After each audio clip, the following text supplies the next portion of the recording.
Last one, how about governments? Stability, instability, what about governments? How do they drive housing needs? What is it that they can do, can't do?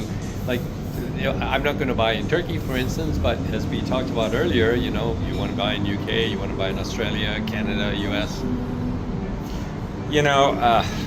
It's interesting. Glass is always half full, half empty, and we have clients all over the world, and so you look at we have this thing about there's 5 investable markets in the world that we call it gold plus income, and that's U.S., Canada, UK, Australia, New Zealand, and because there's only 5 countries in the world that tick the 3 boxes that investors are looking for globally, and the 3 boxes they have to tick is the population growing?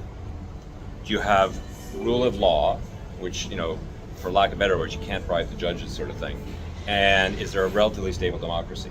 And I'm underlining the word relatively because what Churchill say, democracy is terrible, it's just better than all the rest. And so it's like, there's always a friction to it. And so the only 5 countries in the world that have growing population, good rule of law, relatively stable democracies, US, Canada, UK, Australia, New Zealand.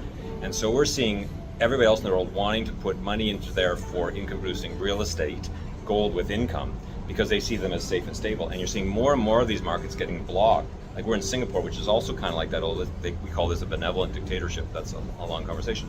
They have so much income invested in the real estate sector that they put on unbelievably onerous taxes to non-citizens, non-residents to invest there. Like in Singapore now, it's a 60% tax if you're not a Singapore resident to buy, which basically makes it uninvestable. And both New Zealand's done the same thing, in Australia in some ways, and we've seen it even in Canada in some areas, and British Columbia, I guess, has done some things.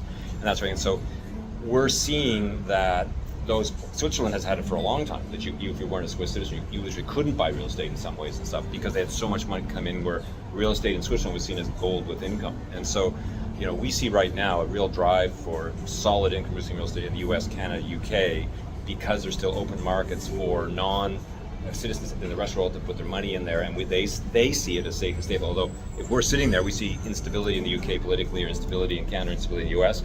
From their perspective, we're looking at that glass half empty. From their glass half full, it's way better than where they're from.